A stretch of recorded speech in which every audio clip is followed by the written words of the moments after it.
आपका तो जल रहा है।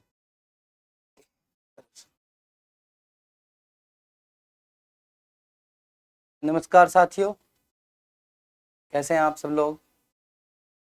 हमारी आज ये दूसरी क्लास है और अब हम इसमें आज की क्लास में हमारी जो यूनिट 7 है जिसमें एनाटॉमी और फिजियोलॉजी को अपन कवर करते हैं। तो आज हम इसमें 20 क्वेश्चंस हैं जो अपन सॉल्व करेंगे। संख्या में क्वेश्चन 20 ही हैं, लेकिन इसमें जो अपन मटेरियल कवर करेंगे वो बहुत वाइड मटेरियल अपन इसमें कवर करेंगे। इसमें जो आपके क्वेश्चंस की लैंग्वेज है, आपको खाली उस लैंग्वेज को पकड़ने की कोशिश करनी है। अगर आप उसकी लैंग्वेज पकड़ोगे तो 20 में से 10 क्वेश्चन है वो बहुत ज़्यादा इजी हैं, बहुत ज़्यादा इजी है, बशर्ते आप उसकी भाषा को पकड़ सकते हैं कि किस तरीके का वो क्वेश्चन है, तो फिर कोई दिक्कत आपको आने वाली नहीं है।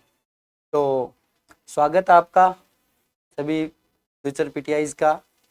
तो अपन शुरुआत करते हैं, लेते हैं आज का पहला क्वेश्चन।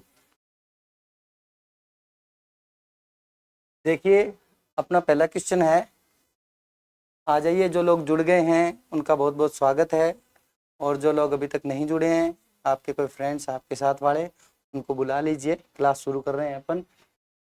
उच्च तीव्रता कम अवधि वाले व्यायाम जैसे 100 मीटर दौड़ के लिए प्राथमिक ऊर्जा का स्रोत क्या है। सिंपल क्वेश्चन है कि उच्च तीव्रता, हाई इंटेंसिटी और शॉर्ट ड्यूरेशन, इसका सीधा सीधा मतलब क्या है कि वो गतिविधियां जो बहुत ज़्यादा पावर लगा करके, बहुत ज़्यादा एफर्ट लगा के अपन कर रहे हैं, लेकिन उसका टाइम का जो पीरियड है, जो टाइम का ड्यूरेशन है वो बहुत छोटा है। तो उसमें हमारा जो शरीर है वो अपनी ऊर्जा कौन से स्रोत पर निर्भर करेगा, बॉडी एनर्जी कहाँ से लेगी, ये चीज़ अपन इसमें पूछ रहे हैं। तो इसके अंदर आपके पास 4 ऑप्शन है, एरोबिक श्वसन, फैटी एसिड, क्रिएटिन फास्फेट और ग्लाइकोलाइसिस। ठीक है, तो आप एक बार इस क्वेश्चन को देख लीजिए और फटाफट इसको आंसर कीजिए। बिल्कुल Ajay, thank you. D, glycolysis. Okay ठीक है कुलदीप जी। हाँ सुनील चौधरी जी, प्लीज़ आंसर करें। ऑनलाइन आ गए, गलत सही कोई दिक्कत नहीं, आप आंसर करिए, मुझे भी मोटिवेशन मिलेगा, आपको भी अच्छा लगेगा कि आपने आंसर किया है। तो अपने पास यहाँ 4 ऑप्शन है, एक बार फिर से सुन लीजिए। Sunil Chaudhary D, good good. देखिए हाई इंटेंसिटी मतलब उसमें अपन बहुत एफर्ट लगा रहे हैं, पूरी जान लगा रहे हैं, 100% ताकत उसमें अपन लगा रहे हैं, और टाइम बिल्कुल कम है अपने पास। अपन मान के चलते हैं कि 100 मीटर जो रेस है वो अपनी 9 से लेकर के 12-13 सेकंड के बीच में एक आइडियल जो एथलीट है वो कंप्लीट करता है। तो इसमें उसको एनर्जी कहाँ से मिलेगी ये आपको बताना है। एक बार अपना आंसर है उसको फिर से रिव्यू कर लीजिए, क्योंकि अभी तक आपके जो आंसर के जो मैं उससे सेटिस्फाई हूँ नहीं, क्योंकि वो गलत है। एक बार प्लीज फिर से सोचिए, किस चीज को पकड़िए यहाँ से। हाई इंटेंसिटी और जो ड्यूरेशन है वो कम है, थोड़े देर के लिए, हैंड टू हैंड एनर्जी, बिल्कुल थोड़े टाइम के लिए। इतने टाइम में अपने जो फूड ले रखा है वो पच नहीं सकता है, वो फूड टूट नहीं सकता है, उससे एनर्जी नहीं ले सकते अपन। 10 सेकंड में अपन ने जो खा रखा है या अपन ने जो एनर्जी ले के लिए जो सोर्स ले रखा है वो काम नहीं करेगा 10 सेकंड में, इस चीज को समझो आप। तो एक बार देखो इसके आंसर को फिर से रिव्यू करो। देखो अब आप हम अपन चारों चीजों पे बात करते हैं एक बार फिर से, है ना। फिर से आंचल साहू, वेलकम आंचल, कैसे हो। बहुत सही जवाब, क्रिएटिन फास्फेट। एनर्जी सिस्टम जो होता है वो हमारा 3 चीजों पर निर्भर करता है, एरोबिक, एनारोबिक और क्रिएटिन फास्फेट। 3 अपने पास सोर्स रहेंगे। तो सबसे पहले बात करते हैं एरोबिक सोर्स। इसमें अपने पास ऑक्सीजन रहेगी तो सीधी सी बात है ये आंसर नहीं है। दूसरा क्या है, फैटी एसिड। फैटी एसिड और ग्लिसरॉल ये किससे मिलते हैं अपने को, वसा पे अपनी बॉडी काम कब करती है, जब उसके पास कार्बोहाइड्रेट नहीं है, जब उसके पास कार्बोहाइड्रेट खत्म हो गया है तो वो फैट पे जाएगा। तो कुल मिलाकर के यहाँ ये आंसर भी इसका नहीं हो सकता। अब अपन बात करते हैं तीसरे पे, जो इसका राइट आंसर है, जिसको अपन लास्ट में डिस्कस करेंगे। और चौथा है ग्लाइकोलाइसिस। ग्लाइकोलाइसिस क्या है, जब ग्लूकोज टूटता है किसमें, पाइरूवेट में। ठीक है, जो पाइरूवेट बनने की प्रक्रिया है उसको अपन ग्लाइकोलाइसिस बोलते हैं। तो इससे इतने से एनर्जी नहीं मिलेगी। तो यहाँ पे आपका राइट आंसर जो है वो क्या रहेगा, क्रिएटिन फास्फेट। अब अपन थोड़ा सा बात करते हैं क्रिएटिन फास्फेट इसका आंसर क्यों है। तो क्रिएटिन फास्फेट जो है वो जो हमारा एनर्जी सिस्टम है वो 0 से लेकर के 10 सेकंड तक काम करता है, जिसमें हमारे को ऑक्सीजन की रिक्वायरमेंट नहीं रहती है, क्योंकि क्रिएटिन फास्फेट में जो एटीपी हमारे मसल्स के अंदर, जो हमारी मसल्स के अंदर स्टोर हैं, जो एनर्जी हमारे पास ऑलरेडी स्टोर है। तो hand to hand for example आपको बताता हूँ, जैसे हम अपन रोड पे जा रहे हैं, अचानक से कुत्ता पीछे से लग गया, तो ऐसे थोड़ी रुक जा भाई, मेरे को बाद में खाना, अभी मैं 2 बिस्किट खा लेता हूँ, या मैं केला खा लेता हूँ, मेरे को कार्बोहाइड्रेट चाहिए, मैं केला खा लेता हूँ, मेरे को हैंड टू हैंड एनर्जी चाहिए। ऐसा तो पॉसिबल नहीं है। तो कोई तो एनर्जी है जो स्टोर है। तो वो जो मसल्स के अंदर जो क्रिएटिन फास्फेट, क्या है, क्रिएटिन फास्फेट,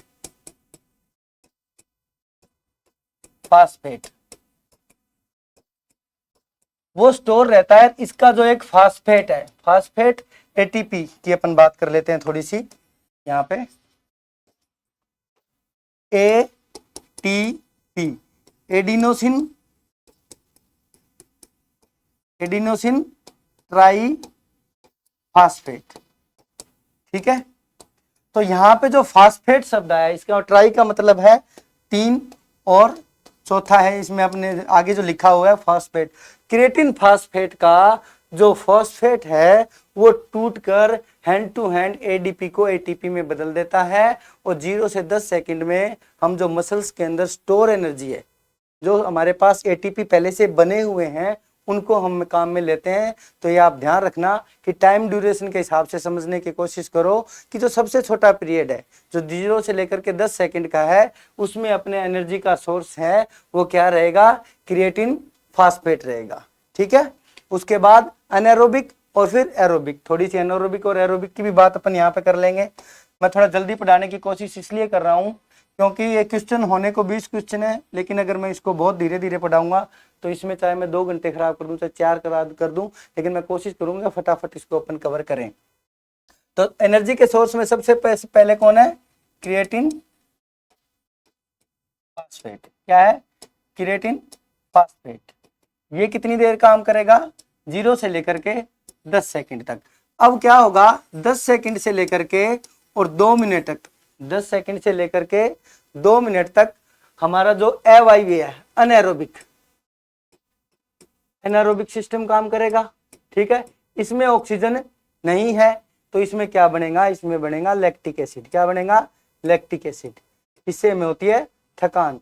इसके बाद 2 मिनट के बाद जो हमारा एनर्जी का सोर्स है वो बदलने लग जाता है धीरे धीरे, और जब हम पहुंच जाते हैं 30 मिनट पे, तो हमारे को जब 30 मिनट अपन लगातार कोई व्यायाम कर लेते हैं, एक्सरसाइज कर लेते हैं, तो इतने टाइम तक अपना 100% एफर्ट डालना और बिना ऑक्सीजन लिए पॉसिबल नहीं है। तो फिर हमारी गति क्या हो जाती है, धीरे हो जाती है, और हम पूरी तरह किसके ऊपर निर्भर हो जाते हैं, ऑक्सीजन के ऊपर। उस समय हमारा ग्लूकोज है वो कार्बन डाइऑक्साइड और वाटर में टूटता है, हमें थकान नहीं होती है। 3 तरीके का हमारा जो है बॉडी के अंदर एनर्जी सोर्स को यूज करने का तरीका 3 प्रकार का होता है। तीनों तरीके हमने यहाँ पे डिस्कस कर लिए हैं। अब इसमें किसी को कोई दिक्कत हो तो कमेंट में बता सकता है। देखिए एरोबिक सेशन में बाई प्रोडक्ट और बता देता हूँ मैं आपको। यहाँ पे बाई प्रोडक्ट मतलब क्या क्या बनता है, जब एरोबिक सेशन में क्या बनता है। अगर आपको पूरी ऑक्सीजन मिल रही है, पर्याप्त ऑक्सीजन मिल रही है, आप आराम से भाग रहे हो, बहुत बढ़िया वेदर है, आपके पास ऑक्सीजन की कमी नहीं है, बढ़िया आपने न्यूट्रिशन लिया हुआ है, तो आप किस पे जाओगे, लंबी एक्टिविटी अगर आप करोगे, 30 मिनट से ऊपर की कोई भी एक्टिविटी आप करोगे, तो आप पूर्णतया कौन से सिस्टम पे जाने लग जाते हो, एरोबिक सिस्टम पे जाने लग जाते हो। अगर किसी आदमी को अपना वजन कम करना है तो उसे मिनिमम 45 मिनट कोई ना कोई फिजिकल एक्टिविटीज करनी पड़ेगी। अगर वो 45 मिनट लगातार वॉक भी कर रहा है तो वो उसका सिस्टम है वो किस पे चला जाएगा, कार्बोहाइड्रेट से फैट पे चला जाएगा, और वो व्यक्ति धीरे धीरे अपना वजन कम कर लेगा। तो एरोबिक सेशन में जिसमें ऑक्सीजन मिल रही है उसमें अगर ग्लूकोज टूटेगा तो क्या बनेगा, कार्बन डाइऑक्साइड में बनेगा प्लस वाटर बनेगा, और बहुत ज्यादा मात्रा में एटीपी यानी कि एनर्जी मिलेगी अपने को, ठीक है। फैटी एसिड भी बिल्कुल इसी पे काम करते हैं, इनको भी ऑक्सीजन की जरूरत पड़ती है। फैटी एसिड और ग्लिसरॉल यानी कि जो वसा हमने ले रखी है वो तो कार्बोहाइड्रेट के भी बाद में काम आएगी, जब हमारे पास बॉडी में कार्बोहाइड्रेट नहीं तो उसके बाद काम आएगी। और क्रिएटिन फास्फेट जो है इसके अंदर ऑक्सीजन की जरूरत नहीं होती है और इसके अंदर अपने को हैंड टू हैंड एनर्जी मिल जाती है। ग्लाइकोलाइसिस जो है ग्लूकोज का टूटना और पायरुवेट का बनना, इस प्रोसीजर को अपन बोलते हैं ग्लाइकोलाइसिस। चारों आपके जो ऑप्शन है वो क्लियर हो गए हैं। फिर भी आपको कोई किसी तरीके की इसमें दिक्कत हो तो आप अपने कमेंट बॉक्स में डाल सकते हैं। और रही बात इनको इस तरीके से पढ़ाने की, तो डिटेल जब अपने पास क्लास होती है, जब अपने एनर्जी सिस्टम पढ़ते हैं तो ये चीज़ें बहुत इजी हो जाती है, आपके समझ में आ जाती है। समझ में इसलिए आ जाती है कि अपन इन चीज़ों को अपने गेम्स के साथ, अपने स्पोर्ट्स के साथ अपने रिलेट करके पढ़ते हैं और अपन शुरू से पढ़ते हैं एक एक चीज़ को, तो उसके बाद ये चीज़ें ऐसे फिंगर्स पे हो जाती है। सीधा सीधा क्वेश्चन आ जाए तो बहुत बढ़िया, अगर क्वेश्चन आपको घुमा के भी दे रहा है तो आपको उसको सोल्व करने में कहीं कोई दिक्कत आएगी नहीं। अब बात करते हैं अपन अपने अगले क्वेश्चन की। क्वेश्चन को ढंग से पढ़ें और फिर उसके बाद आप आराम से उसका आंसर दें, कोई दिक्कत नहीं है, कोई जल्दबाजी नहीं है। मैं आपको बहुत स्लो धीरे धीरे पढ़ा रहा हूँ, मेरे पास पर्याप्त समय है, आप भी अपना समय लीजिए आंसर देने के लिए। आंसर जरूर करिए, गलत हो कोई बात नहीं है, आपको पता चलेगा एटलीस्ट कि आप कहाँ पे हैं। निम्नलिखित में से कौन सा एरोबिक प्रशिक्षण है? एरोबिक प्रशिक्षण यानी कि देखो मैं इंग्लिश में बोल रहा हूँ साथ साथ में, जिसको हिंदी में दिक्कत है नेक्स्ट टाइम आपको हिंदी और इंग्लिश दोनों की पीपीटी मिलेगी। के लिए एक दीर्घकालिक अनुकूलन क्या है, मतलब लॉन्ग टर्म एडेप्टेशन क्या है एरोबिक ट्रेनिंग के लिए? अगर आप लंबे टाइम तक एरोबिक ट्रेनिंग कर रहे हैं, एरोबिक ट्रेनिंग अभी आपको पीछे मैं बता के आया हूँ। देखो एरोबिक ट्रेनिंग का मतलब क्या है, अभी बताया था मैंने 30 मिनट प्लस। वैसे 2 मिनट के बाद ही शुरू हो जाता है एरोबिक पे, धीरे धीरे शिफ्ट होना शुरू हो जाता है हमारी बॉडी। लेकिन अगर अपन प्योर बात करें एरोबिक सिस्टम की, तो अगर आप लगातार लॉन्ग रनिंग कर रहे हैं, आप डेली जैसे आप 5-6 किलोमीटर भाग रहे हैं या लगातार वॉक कर रहे हैं, तो एक लंबे टाइम के बाद आपको क्या अडेप्टेशन मतलब अनुकूलन, क्या चेंज होगा, आपकी बॉडी क्या खुद को उसके अनुसार ढालेगी, तो क्या ढालेगी वो आपको देखना है इसके अंदर। तो देखिए आप, पहला है स्ट्रोक वॉल्यूम में कमी, आपके पास आंसर हैं चारों, लेकिन आपको सबसे पहले पता होना चाहिए कि स्ट्रोक वॉल्यूम क्या है। अगर आपको स्ट्रोक वॉल्यूम नहीं है पता कि क्या चीज है तो फिर आपको गड़बड़ हो जाएगा यहाँ पे ना। आराम के समय हृदय गति में वृद्धि, रेस्टिंग हार्ट रेट इंक्रीज हो जाना है ना। और दूसरा इंक्रीज इन स्ट्रोक वॉल्यूम। और तीसरा है केशिका घनत्व में कमी। केशिका घनत्व का मतलब है जो हमारे ब्लड के अंदर, जो हमारी ब्लड वेसल्स, जो हमारी मसल्स के अंदर, हमारे टिश्यूज के अंदर जो हमारी पतली पतली रक्त की नलियां हैं, ये जो अपन वेन्स और आर्टरीज देख रहे हैं, ये बाद में आगे जाकर के बहुत पतली हो जाती है, मतलब जिनको अपन सीधी आंखों से देख ही नहीं सकते। हर सेल तक ब्लड, हर सेल तक सप्लाई करती है चीजें, तो उनका घनत्व, डेंसिटी, मतलब उनकी संख्या में कमी हो जाएगी अगर लगातार आप क्या करते हो, एरोबिक एक्सरसाइज करते हो तो। और दूसरा, चौथा हमारा ऑप्शन है माइटोकॉन्ड्रिया के घनत्व में वृद्धि, यानी कि नंबर ऑफ माइटोकॉन्ड्रिया इंक्रीज हो जाता है। बहुत इजी क्वेश्चन है, आराम से कर सकते हो। फटाफट इसका आंसर एक बार दे दो मेरे को, तो मुझे लगे भी हाँ आप लोग यहाँ प्रेजेंस है आप लोगों की। गुड इवनिंग सलामत जी, सीता मैम नमस्ते, ओम प्रकाश जी गुड इवनिंग। चलो फटाफट आंसर देंगे, गलत सही नहीं देखेंगे, आंसर देंगे इसके। चलो मैं तब तक डिस्कस कर लेता हूँ, मैं इसके ऑप्शन आपको जो हैं उनके बारे में थोड़ा बता देता हूँ। एक बार फिर क्वेश्चन को पढ़ो कि एरोबिक ट्रेनिंग से अपनी बॉडी के अंदर लॉन्ग टर्म एडेप्टेशन क्या है। लंबे समय में, अगर अपन लंबे समय तक लंबी रेस कर रहे हैं, लंबे टाइम की एक्टिविटीज, कुछ भी एक्सरसाइज वगैरह कर रहे हैं, तो उससे हमारी बॉडी को क्या चेंज मिलेगा, हमारी बॉडी में क्या चेंज होगा, वो अपने बात कर रहे हैं। स्ट्रोक वॉल्यूम क्या है? स्ट्रोक का मतलब होता है धक्का, सिंपली। स्ट्रोक क्रिकेट में बोलते हैं, नाइस स्ट्रोक क्रिकेट में बोलते हैं ना, उसी स्ट्रोक का मतलब क्या है, पुश करना है ना। तो स्ट्रोक वॉल्यूम का मतलब होता है आयतन, यानी उसकी मात्रा। स्ट्रोक वॉल्यूम में कमी। अब स्ट्रोक वॉल्यूम वर्ड कहाँ पे काम में आता है? स्ट्रोक वॉल्यूम वर्ड काम में आता है हार्ट के आउटपुट के लिए। जो हार्ट है उसे जो ब्लड बाहर निकलता है, और एक सिंगल पंप में जो ब्लड बाहर निकलता है उसे अपन बोलते हैं एक झटके में या एक पुश के अंदर जो हार्ट ब्लड बाहर थ्रो करता है अरोटा के अंदर, that quantity called stroke volume. ठीक है, तो स्ट्रोक वॉल्यूम में कमी। दूसरा, आराम के समय हृदय गति में वृद्धि, रेस्टिंग हार्ट रेट। जो एथलीट है या जो बहुत अच्छा एरोबिक ट्रेनिंग कर रहा है, उसके बैठे हुए या आराम की स्थिति में उसकी हृदय गति बढ़ेगी या घटेगी। ठीक है, तीसरा है केशिका घनत्व में कमी और चौथा है नंबर ऑफ माइटोकॉन्ड्रिया के अंदर। तो आप फटाफट इसका आंसर बताओ। चलो अब अपन डिस्कस करते हैं। स्ट्रोक वॉल्यूम में कमी, लगातार एक्सरसाइज कर रहे हैं हम, तो अपना हर्ट जो है, जो 300 ग्राम का हर्ट है, वो एथलीट हर्ट में कन्वर्ट हो जाएगा। किस में कन्वर्ट हो जाएगा? एथलीट हर्ट में। एथलीट हर्ट से मेरा मतलब है, ये पर्सन आते हैं जो मैं बोल रहा हूँ, हर एक चीज आई हुई है कहीं ना कहीं। एथलीट हर्ट कहीं ना कहीं पूछा हुआ होगा, जब भी मैं काम में ले रहा हूँ। एथलीट हर्ट क्या है? जो साइज ऑफ हर्ट है वो इंक्रीज हो जाता है। डेली एक्सरसाइज कर रहे हैं अपन, डेली अपने बॉडी की जो मसल्स को हैवी डिमांड ऑफ ऑक्सीजन और ब्लड है, तो अपना जो हर्ट है वो धीरे धीरे अपनी उसकी जो जो साइज है उसको इंक्रीज करता है। तो उसका हर्ट का साइज जो है वो बढ़ जाता है। जब हर्ट का साइज ही बढ़ गया तो स्ट्रोक वॉल्यूम कम कैसे हो सकता है? लेफ्ट वेंट्रिकल से जो मैक्सिमम जो सबसे बड़ा चैम्बर होता है हार्ट का, अपना जो लेफ्ट वेंट्रिकल है, उसका साइज भी तो बढ़ रहा है। तो इसका मतलब स्ट्रोक वॉल्यूम कम नहीं होगा, स्ट्रोक वॉल्यूम बढ़ेगा। बड़ी सिंपल सी बात है। तो ये तो हो गया गलत। नेक्स्ट, आराम के समय। अब एक बात बताओ, जिस आदमी का दिल इतना बड़ा हो गया है औरों से, तो उसकी हार्ट रेट क्यों बढ़ेगी? वो तो आराम से पंप कर रहा है, तो क्वालिटी दे रहा है ना ब्लड की जितनी चाहिए बॉडी को। तो ये भी आंसर गलत हो गया। अब बात करते हैं केशिका घनत्व में कमी। जब हार्ट पूरा एक्स्ट्रा ब्लड फेंक रहा है, पूरा ब्लड स्ट्रोक वॉल्यूम बढ़ा हुआ है उसका, एक्स्ट्रा ब्लड फेंक रहा है, तो वो कहीं तो जाएगा। जाएगा तो जो ब्लड की नलिकाएं हैं वो भी नहीं डेवलप होगी, तो उसमें डेंसिटी में या उनके घनत्व में या संख्या में कमी थोड़ी होगी। ये भी क्या हो जाएगा? Just opposite. अब बात करते हैं माइटोकॉन्ड्रिया की। सीधे सीधे प्रश्न आते हैं ना, जो लड्डू क्वेश्चन जिनको बोलते हैं। माइटोकॉन्ड्रिया किसे कहा जाता है? शक्ति ग्रह, पावर हाउस ऑफ सेल। पहले आते थे ऐसे क्वेश्चन, हो सकता है एक आधा होते हैं ऐसे क्वेश्चन। अगर आपके 130 क्वेश्चन है तो 40-50 क्वेश्चन ऐसे होते हैं जो सबको आते हैं, सब खुश होते हैं उनको करके, उनसे सिलेक्शन नहीं होता है। माइटोकॉन्ड्रिया के घनत्व में वृद्धि, पावर हाउस ऑफ सेल। अब सबसे बड़ी बात यहाँ थोड़ी सी माइटोकॉन्ड्रिया की बात कर लेते हैं। तो माइटोकॉन्ड्रिया क्या है? कोशिका में श्वसन का केंद्र है। जो सेल है हमारी, सेल में श्वसन का केंद्र अगर कोई आपसे पूछे तो वो कौन है? कौन है? माइटोकॉन्ड्रिया। ये कोशिका में श्वसन का केंद्र है।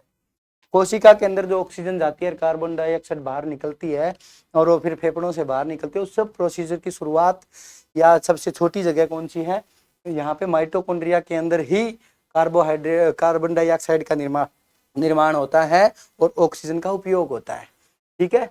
तो जब ज्यादा वहां पे हमारे को देखो, लंबा टाइम में अपन एरोबिक एक्सरसाइज कर रहे हैं, तो अपन बहुत ज्यादा ऑक्सीजन का यूज कर रहे हैं। ऑक्सीजन का यूज करेंगे तो उसका ऑर्गन कौन सा है जो ऑक्सीजन का यूज करता है? ऑक्सीजन का यूज करता है माइटोकॉन्ड्रिया। तो यहाँ पे माइटोकॉन्ड्रिया की संख्या बढ़ेगी। एक बात और महत्वपूर्ण बात बताता हूँ आपको, जो आपको शायद बुक्स में कहीं नहीं मिले, कि माइटोकॉन्ड्रिया एक ऐसा ऑर्गन है जिसका खुद ही टुकड़े कर करके अपनी संख्या बढ़ाने की क्षमता रखता है ना। इसे ऑटोनोमस ऑर्गन है, खुद पे खुद का नियंत्रण रखता है। एक चीज और बताता हूँ कि जो क्रोमोजोम है अपनी बॉडी के अंदर होते हैं, इसके अंदर इसके खुद के क्रोमोजोम भी होते हैं। जल्दी से बुक्स में नहीं मिलेगा। क्यों? क्योंकि उस क्रोमोजोम का नाम है माइक्रोकॉन्ड्रियल क्रोमोजोम। इतना डीप आपके नहीं आएगा, क्लास है, लेकिन ये ऐसे क्वेश्चन आपके समझ में जब भी आएंगे जब आपको थोड़ा बेसिक क्लियर होगा। ठीक है। बाकी अपना ग्रेड 3 और 2 के हिसाब से ये जो मैं पढ़ा रहा हूँ ये पर्याप्त रहेगा, इससे आगे नहीं जाता है एग्जाम में। ठीक है। तो आपका यहाँ पर राइट आंसर क्या हो जाएगा? माइटोकॉन्ड्रिया के घनत्व में या संख्या में वृद्धि हो जाएगी। कमेंट करते रहें ताकि मोटिवेशन मिलता रहे साथियों। अब बात करते हैं अपन अगले क्वेश्चन की। स्लाइडिंग फिलामेंट थ्योरी बताती है कि मांसपेशियां कैसे सिकुड़ती है। जो स्लाइडिंग फिलामेंट थ्योरी है उससे हमें पता चलता है कि मांसपेशियां किस तरीके से जैसे मुड़ रही है, और कि मतलब मुड़ नहीं रही, संकुचित हो रही है, प्रसारित हो रही है ना। तो वो कैसे सिकुड़ती है, कैसे फैलती है, वो बताती है हमारे को स्लाइडिंग फिलामेंट थ्योरी। तो इसमें मुख्य रूप से 2 प्रोटीन शामिल है। हालांकि यहाँ पे इस बोर्ड में जो ऑप्शन है उसमें प्रोटीन जो चार प्रोटीन ऐसे हैं जो उसके अंदर होते हैं, लेकिन आप क्वेश्चन को यहाँ कैसे समझोगे, लैंग्वेज को कैसे पकड़ना है, मुख्य रूप से आपको खाली ये बताना है कि उसमें मुख्य रूप से कौन से 2 प्रोटीन सम्मिलित हैं। कोलेजन और इलास्टिन, एक्टिन और मायोसिन, ट्रोपोमायोसिन और ट्रोपोनिन, केराटिन और विमेटिन। बताइए फटाफट, शाबाश। अगर सर आपसे हमें मिलता है मोटिवेशन।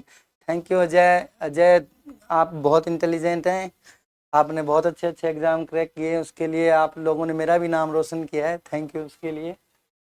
चलो फटाफट बताओ इसमें। ठीक है, मैं शुरुआत करता हूँ। कोलेजन और इलास्टिन क्या काम करते हैं, पहले चारों ऑप्शन पे बात करेंगे हम। कोलेजन अभी ताजा ताजा जो ये ब्यूटी पार्लर वाले और ये इनके पास जाओगे तो कहते हैं कोलेजन के जो आप कैप्सूल ले लो, आप बूढ़े नहीं होगे। इसका मतलब कहीं ना कहीं वो स्किन से और हमारे टिश्यूज को बांधने का काम करते हैं, टाइट करने का काम करते हैं। कोलेजन स्किन से और इलास्टिन, इलास्टिन क्या होता है, हमारी स्किन के अंदर जहाँ जहाँ स्ट्रेचेबिलिटी है वहाँ पे होता है। तो कुल मिलाकर के मसल्स में इसका कोई काम नहीं है। अब बात करते हैं एक्टिन और मायोसिन। एक्टिन और मायोसिन फिलामेंट मोटे और पतले, है ना। मैं से मायोसिन और मैं से मोटा, एक्टिन से एक्टिव यानी कि पतला।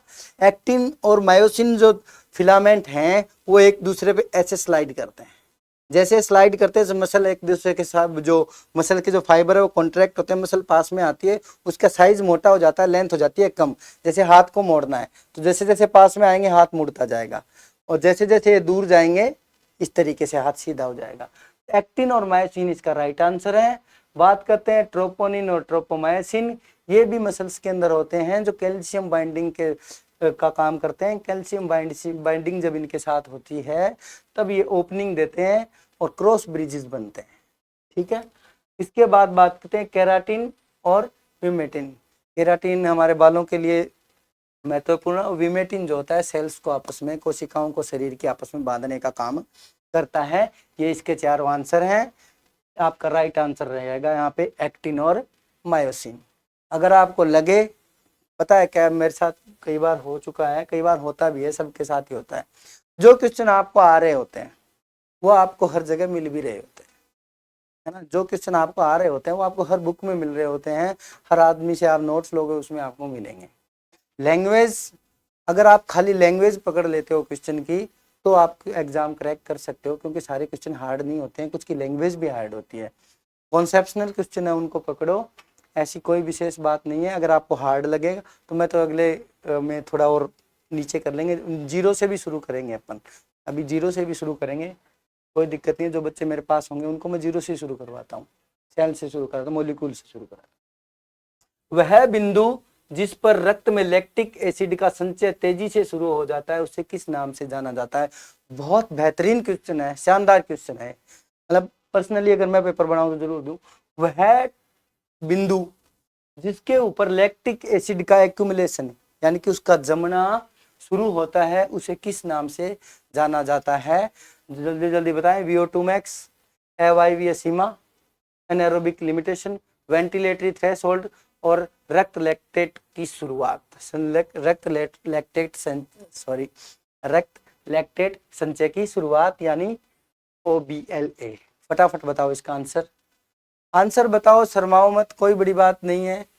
हर किसी का दिन पहला दिन होता है, उसको लगता है कि ये मुझे आ रहा है और वो गलत हो जाता है, लेकिन जब वो उसको जाके क्वेश्चन को देखता है, समझता है, उसके बाद वो क्वेश्चन उसका कभी गलत होता नहीं है।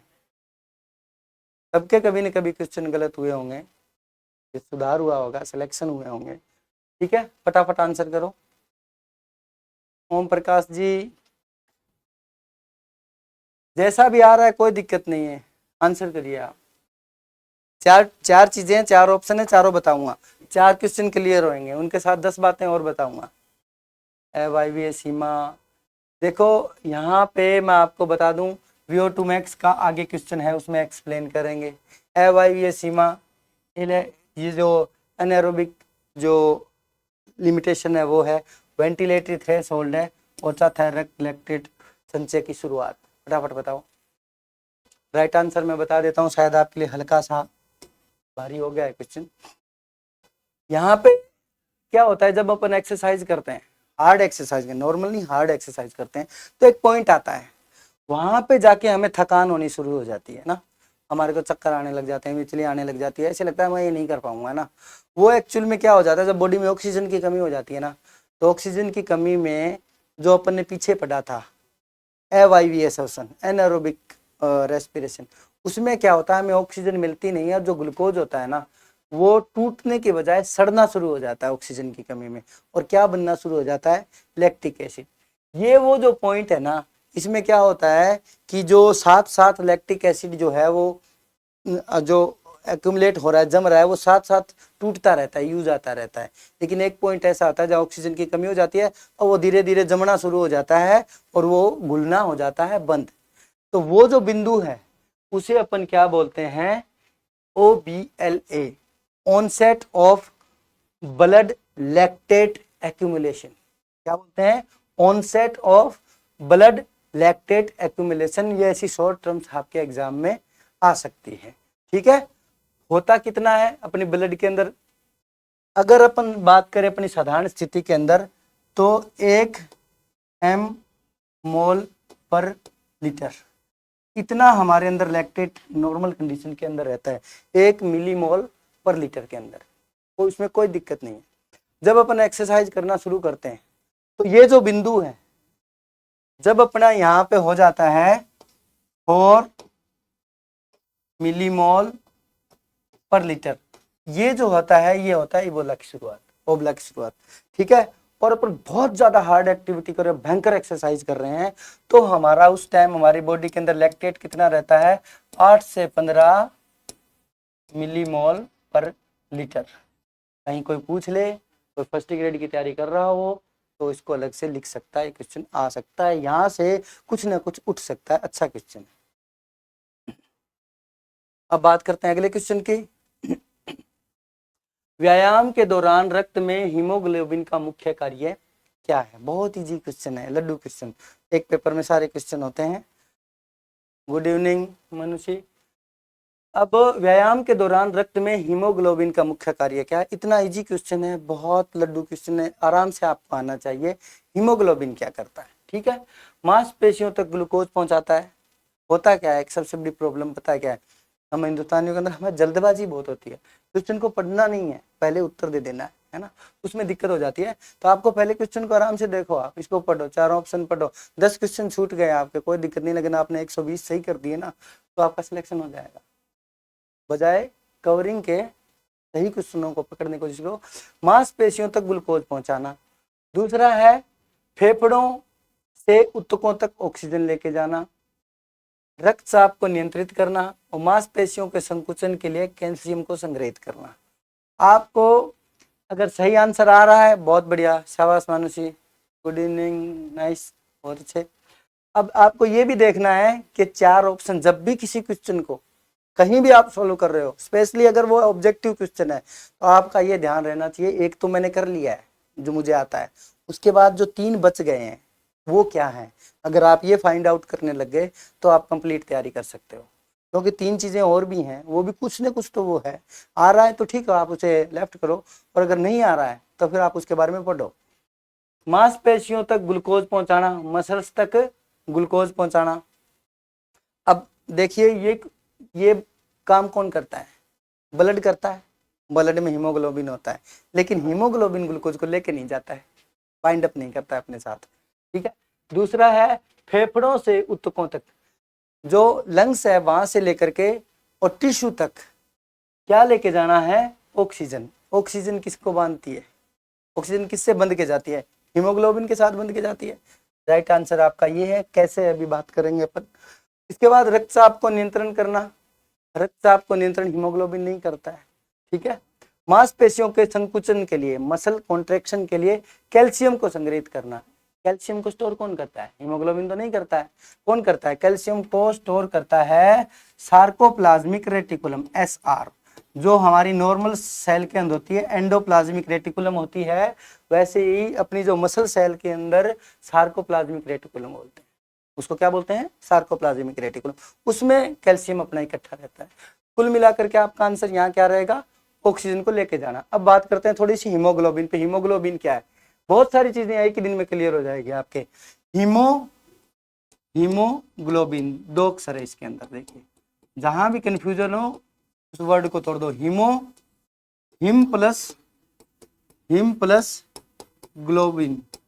ग्लोबिन से मतलब है यहाँ पे ग्लोबुलर प्रोटीन, ये क्या है, प्रोटीन है, ये क्या है, this is a type of protein.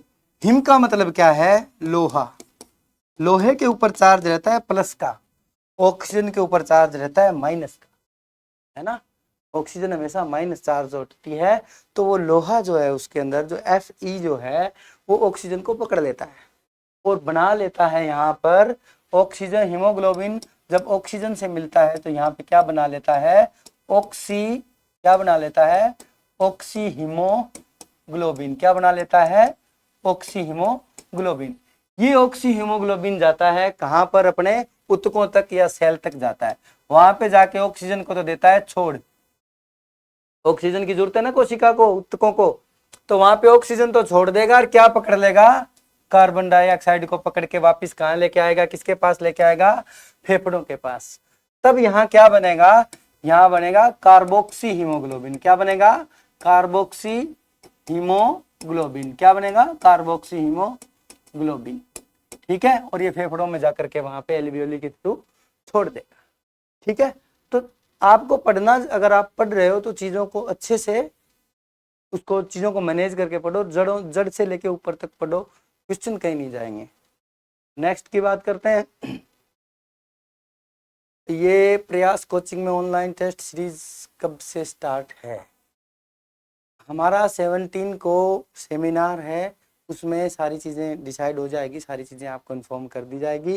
ये ऑफलाइन भी रहेगी क्लासेस, ऑनलाइन भी रहेगी, टेस्ट सीरीज भी रहेगी, जितनी चीज़ें होती हैं किसी एग्ज़ाम को क्रैक करने के लिए, you will provide each and everything to.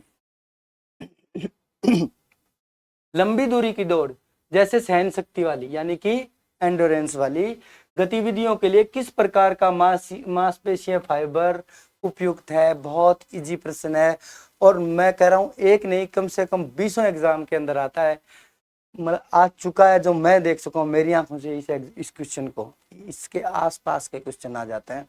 तो आपको यहाँ पे देखना क्या है कि लंबी दूरी की दौड़, एंडोरेंस एक्टिविटीज में अपनी बॉडी के अंदर जो फाइबर्स होते हैं, स्लो ट्विच फाइबर हो गए, फास्ट ट्विच फाइबर्स हो गए, उनमें से जो लॉन्ग डिस्टेंस में कौन से फाइबर्स काम में आते हैं, मसल्स फाइबर कौन से काम में आते हैं, बहुत इजी क्वेश्चन है, फटाफट आंसर दो, डरने की जरूरत नहीं है, गलत सही जल्दी आंसर दो।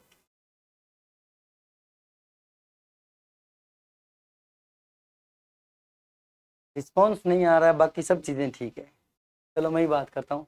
अब fast Twitch glycolytic type 2B, दूसरा है fast Twitch oxidative glycolytic type 2A, और तीसरा है स्लो ट्विच ऑक्सीडेटिव टाइप 1। सीधी सी बात है कि अगर आप लंबे टाइम पर, अगर आप कोई long term fast Twitch oxidative नहीं आ रहा, ये तो बहुत इजी क्वेश्चन है, देखो अब एक सिंपली देखो, क्वेश्चन को आपको आना जरूरी नहीं है, अगर क्वेश्चन के आंसर जो आपको ऑप्शन है वो समझ में आ जाए ना, थोड़े थोड़े भी तो आप पकड़ सकते हो। कैसे पकड़ सकते हो, आपको आंसर पकड़ने का सिंपल तरीका बताता हूँ आज। आपका क्वेश्चन क्या है, सहन शक्ति, सहन शक्ति मतलब एंडोरेंस, एंडोरेंस सारे क्वेश्चन एक जैसे ही हैं ऑलमोस्ट इस चैप्टर के जो मैं भी करा रहा हूँ तुम्हारे को। लंबा time, long duration, long duration में फास्ट ट्विच, फटाफट कोई काम हो सकता है, सिंपली सोचो कि लंबे को नहीं आवे, कोई नहीं आ जागो, देखो अगर लंबे टाइम तक अपन को एक्टिविटी करेंगे तो वो फास्ट नहीं कर सकते, स्लो ही करनी पड़ेगी, तो परेशान होने की जरूरत नहीं है, स्लो ही पकड़ लो ना, क्यों परेशान हो रहे हो, नहीं आ रहा नहीं मत आने दो चीजें, ये तो आ रहा है ना। अब अपन बात करते हैं इन चीजों की। स्लो ट्विच फाइबर्स या ऑक्सीडेटिव फाइबर, जहां पे ऑक्सीजन आ गई वहां पे आ जाएगा रेड कलर, क्योंकि वहां पे कौन सी ज्यादा है, आरबीसी ज्यादा रहेगी, वहां पे ऑक्सीजन ज्यादा चाहिए, ठीक है। तो स्लो ट्विच ऑक्सीडेटिव टाइप 1, ये कौन से कलर के होते हैं, रेड कलर के, कौन से होते हैं, रेड कलर के। यहाँ पे फाइबर जो मसल फाइबर है कंप्लीट ही करवा दूंगा तुम्हारा, यहाँ पे ये कौन से हैं, रेड फाइबर्स, लंबे समय तक सहनशीलता वाली, लंबे समय तक गतिविधियों के लिए अपने को चाहिए खूब सारी ऑक्सीजन, खूब सारी ऑक्सीजन का उपयोग करते हैं स्लो फाइबर्स, इसलिए यहाँ पे का आपका आंसर क्या रहेगा, स्लो ट्विच फाइबर्स। अब बात करते हैं fast Twitch oxidative glycolytic, oxidative भी है साथ में ग्लाइकोलाइटिक भी है, मतलब ये एरोबिक ऑक्सीजन और ऑक्सीजन के बिना, इन दोनों के बीच का सा काम है, तो ना तेज तो ना धीरे, है ना तेज तो ना धीरे, बीच का काम, ना तो वो बिल्कुल स्लो वाले और ना बहुत फटाफट तेज वाले। ये एंडोरेंस के लिए है ना, इसकी भी बताऊंगा तुम्हें।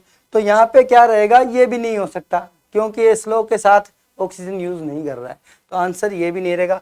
तो ये लाल रंग भी नहीं हो सकता।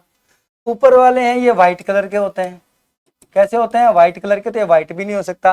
तो जब आप रेड और व्हाइट कलर को मिक्स करोगे तो आपके पास कलर निकल के आता है पिंक। क्या होता है, पिंक रेड। इसका कलर कौन सा होता है, पिंक रेड, गुलाबी लाल।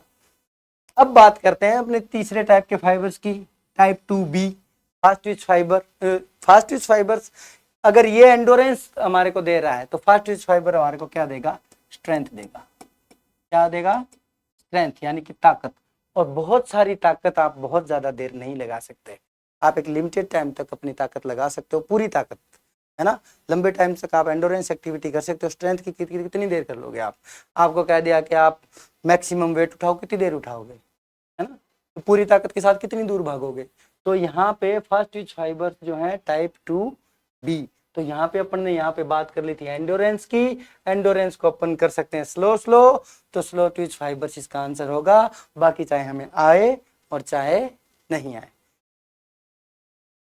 अगला क्वेश्चन आया हुआ क्वेश्चन है, शायद राजस्थान में ही आया हुआ है। ये जो मैं करा रहा हूँ, ये अगर आप इस तरीके से आप करोगे, अपनी तैयारी स्वयं भी इस तरीके से करोगे, चारों ऑप्शन के साथ करोगे, तो आपको राजस्थान की भर्तियों का इंतजार नहीं करना पड़ेगा। देश में बहुत भर्तियां निकलती है और अपने से ज्यादा सैलरी भी देते हैं वो लोग। अब अपन बात करते हैं प्रशिक्षण अवरोध, प्रतिरोध प्रशिक्षण के कारण मांसपेशियों के द्रव्यमान में महत्वपूर्ण वृद्धि को क्या कहते हैं।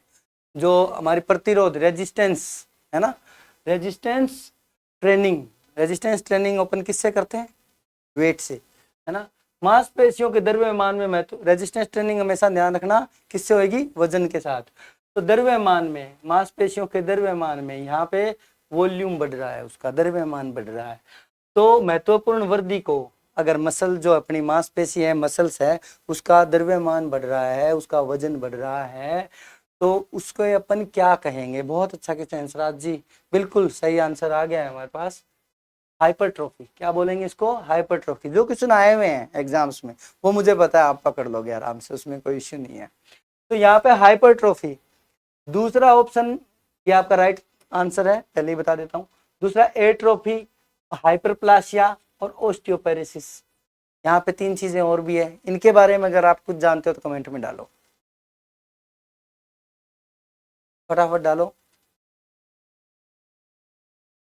चलो कोई नहीं, क्योंकि अगर सब, आप बहुत स्लो हो कमेंट करने में, अगर फास्ट बिना डरे करो, अभी आपके कोई माइनस मार्किंग नहीं होगी।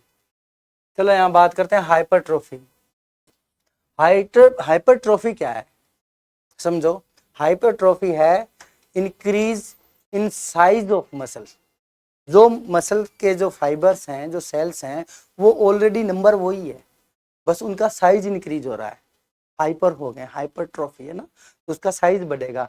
आप लगातार एक्सरसाइज करोगे तो आपके जो मसल्स हैं उसका साइज जो है बढ़ जाएगा, क्यों कि मसल फाइबर का साइज इंप्रूव हो रहा है, ठीक है। तो यहाँ पे ये हो गया हाइपरट्रोफी, यानी मसल्स का आकार बढ़ जाना।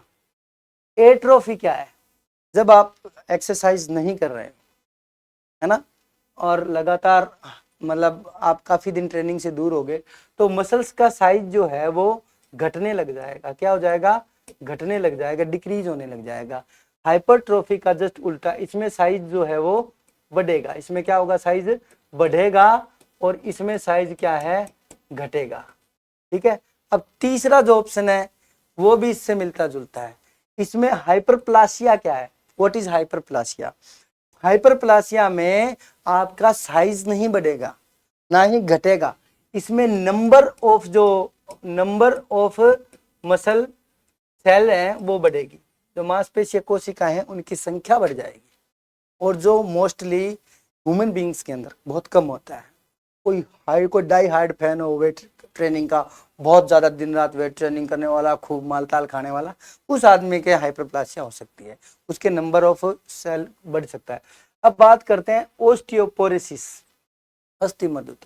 ऑस्टियोपोरोसिस के अंदर क्या होता है, जो हमारी जो बोन्स हैं वो नरम हो जाती है, जैसे खुरने लग जाती है, अपनी लोकल लैंग्वेज में अपन समझे था ना, तो हड्डियां कमजोर हो जाती है, इजी से ही छोटे से धक्के से उसके अंदर क्या हो जाता है, फ्रैक्चर हो जाता है। ऑस्टियोपोरोसिस, ऑस्टियोमलेशिया, ये सब वर्ड्स कई बार आते हैं, इनके बारे में आप पढ़ लेना। वह शारीरिक सिद्धांत जो यह बताता है कि आगे अनुकूलन प्राप्त करने के लिए प्रशिक्षण की तीव्रता को उत्तरोत्तर, मैं जहां जहां पेन चला रहा हूं वो मैं मार्क कर रहा हूं कि आप उन चीजों को समझो कि मैंने वहां पेन क्यों चलाया है, वो आपको क्वेश्चन समझने के लिए। बोन्स का वीक होना, बिल्कुल मानुषी, राइट। तो यहाँ पे उत्तरोत्तर बढ़ाया जाना चाहिए, उसे किस रूप में जाना चाहिए, किस रूप से जाना चाहिए। अब यहाँ पे अपन बात क्या कर रहे हैं, शारीरिक सिद्धांत जो है बताता है ट्रेनिंग, स्पोर्ट्स ट्रेनिंग के सिद्धांत, principles of sports training, upon sports training में पढ़ते हैं क्या क्या चीजें हैं जिनका अपन ध्यान रखते हैं, किसी खिलाड़ी को, एथलीट को अपन ट्रेंड करते हैं। तो उनमें से आप जहां मैंने मार्क कर रखा है वहां देख के फटाफट बताओ। बहुत बढ़िया, शाबाश Manushi, doing well. Progressive overload, progressive मतलब धीरे धीरे, ग्रेजुअली, ऐसे नहीं कि आज मेरे पास कोई बंदा फंस गया, आज मैं तेरे को वेट ट्रेनिंग कराऊंगा, तो आज तो तू ऐसे करे, ये रोड ले ले, उसमें 2-2 किलो वेट डाल ले और इसके 10 सेट लगा ले, है ना, 10 रिपीटेशन लगा ले, सॉरी, और अगली बार आया, भाई तू पिछली बार आया था ना मेरे पास, हाँ कल ही तो आया, बोले हाँ, तो तेरे को एक दिन पुराना हो गया, तू आज 50-50 किलो के डाल ले। पॉसिबल नहीं है ना, क्यों कि उसकी बॉडी उसके लिए प्रिपेयर नहीं है। तो उसका जो वेट है या उसकी जो ट्रेनिंग है, किसी प्लेयर की ट्रेनिंग को धीरे धीरे, उसकी ट्रेनिंग को हार्ड करते हुए चले जाते हैं और उस पर धीरे धीरे लोड बढ़ाते चला, ट्रेनिंग लोड को धीरे धीरे उस पर बढ़ाते हैं ना, तो उसे बोलते हैं प्रोग्रेसिव ओवरलोड। ओवरलोड क्यों, आज अपन ने थोड़ा सा लोड दिया, आज अपन ने फॉर एग्जांपल लोड से अपन किलो की बात करते हैं, तो आज अपन ने उसको 20 किलो वजन दिया है, तो नेक्स्ट डे उसको ओवरलोड करना है। ओवरलोड मतलब 20 की उसकी कैपेसिटी है तो वो 21 दे देंगे, 21 कर लेगा तो 22 दे देंगे, 25 दे देंगे, ऐसे धीरे धीरे बढ़ाएंगे उसको, ताकि उसको नुकसान नहीं हो। अब अपन बात करते हैं विशिष्टता का, प्रतिवर्तिता का और व्यक्तिकरण का। बहुत शुद्ध हिंदी है इसलिए अंग्रेजी बता देता हूं आप लोगों को। विशिष्टता, विशिष्टता क्या रहती है कि स्पेसिफिसिटी, है ना, प्रिंसिपल्स ऑफ स्पेसिफिसिटी। किसी गेम का प्लेयर है, उसको उस गेम के रिलेटेड ही ट्रेनिंग अपन करवाते हैं, है ना, ये स्पेसिफिसिटी का सिद्धांत। परिवर्तिता यानी कि रिवर्सिबिलिटी, अगर आप ट्रेन करके प्लेयर को, आप उसको अच्छा, उसका लोड बढ़ा रहे हो आप, और आपने उसको फ्री छोड़ दिया और जा भाई मामा के लड़के की शादी है जाया, आपने उसको गया 10 दिन के लिए, आया 3 महीने में, तो वो वहीं आ जाएगा, जितनी आपने ट्रेनिंग करा के छोड़ी वो ट्रेनिंग सारी वेस्ट हो जाएगी, क्योंकि उसकी ट्रेनिंग जो है वो खत्म हो जाएगी, वो वापस डिट्रेन हो जाएगा और आपको फिर से वहीं से शुरुआत करनी पड़ेगी जहाँ पे आपने उसको शुरू किया था। इसे बोलते हैं रिवर्सिबिलिटी का सिद्धांत। तो ट्रेनिंग हमेशा प्लेयर की कंटिन्यू चलती रहनी चाहिए, उसमें ज़्यादा गैप नहीं होना चाहिए, सिर्फ उसको रिकवरी दो और फिर उसको ट्रेन करना शुरू कर दो। प्रोग्रेसिव ओवरलोड मैंने आपको बता दिया। अब है व्यक्तिकरण यानी कि इंडिविजुअलाइजेशन। हर आदमी की अलग अलग कैपेसिटीज होती है, उसकी एज के हिसाब से, उसकी बॉडी की स्ट्रेंथ, स्पीड, एंडोरेंस के हिसाब से, उसके फाइबर्स के हिसाब से, उसके मेल फीमेल के हिसाब से, सब चीज़ें अलग अलग होती है, हर आदमी अलग अलग तरीके का होता है, तो हमारे को पहचानना पड़ता है, उसके हिसाब से उसको अपन ट्रेन करते हैं। नेक्स्ट, व्यायाम के दौरान शरीर का मुख्य तापमान बढ़ता है, गर्मी को कम करने का प्राथमिक तंत्र क्या होता है? बॉडी टेम्परेचर जब आदमी का इंक्रीज होता है तो सबसे पहले कौन सा सिस्टम काम करता है? बहुत इजी क्वेश्चन है, ऐसे क्वेश्चन मैं आपको बता रहा हूँ, ऐसे क्वेश्चन भी आते हैं, लेकिन आप अगर ऐसे क्वेश्चनों का भी आंसर नहीं दे रहे हो तो फिर ये तो गलत बात है।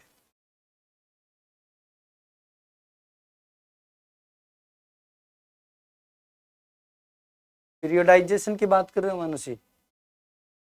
बताओ, व्यायाम के दौरान शरीर का मुख्य तापमान नियंत्रक कौन है? बिल्कुल राजस्थानी जूडो का हरी, वेलकम। पसीना आ जाता है ना, जब भी अपन एक्सरसाइज करते हैं बॉडी का टेम्परेचर ज़्यादा होता है तो पसीना आ जाता है, और वो पसीना जब एयर के कांटेक्ट में आता है तो हमारी बॉडी थोड़ा सा, उसका टेम्परेचर जो है वो डाउन हो जाता है। इसीलिए बार बार अपन देखते हैं कि गर्मी के अंदर हमारी बॉडी का टेम्परेचर बढ़ते ही पसीना आ जाता है, और पसीना आते ही हमें थोड़ा सा ठीक फील होता है। हाँ सलामत जी, बिल्कुल। नेक्स्ट, और रोंगटे खड़े होना तो बिल्कुल भी नहीं है, ठीक है ना। कंपकंपी, कंपकंपी जरूर पढ़ना जाके कि कंपकंपी कब लगती है सर्दी में, तो बॉडी के टेम्परेचर पे और शिवरिंग का क्या इफेक्ट पड़ता है, कंपकंपी का क्या फायदा होता है, क्या नुकसान होता है, जरूर पढ़ना, अच्छा टॉपिक है, ठीक है। आगे, लंबे समय तक व्यायाम के दौरान हार्मोन कार्टिसोल की क्या भूमिका रहती है। लॉन्ग टर्म, आज अपन बात कर रहे हैं ट्रेनिंग की, लंबे समय तक की ट्रेनिंग, छोटे समय की ट्रेनिंग, स्लो ट्विच फाइबर्स है ना, फास्ट ट्विच फाइबर्स, कहीं ना कहीं एक ही जगह है सारे क्वेश्चन, ठीक है। तो लंबे समय तक व्यायाम के दौरान हार्मोन कार्टिसोल की क्या भूमिका होती है। अब आपको ये पता होना चाहिए कार्टिसोल हार्मोन क्या है, वो कब रिलीज होता है, क्या काम करता है, आया हुआ क्वेश्चन है। यह मांसपेशियों की कोशिकाओं द्वारा ग्लूकोज के सेवन को बढ़ा देता है, ये मसल सेल जो है वो ग्लूकोज को यूज करने को बढ़ाता है। दूसरा, यह जो जल प्रतिधारणा है ना, वाटर एब्जॉर्प्शन को बढ़ाता है। यह ऊर्जा के रूप में उपयोग किए जाने के लिए प्रोटीन और वसा को तोड़ता है। और चौथा है रक्तचाप को कम करता है। जल्दी बताओ।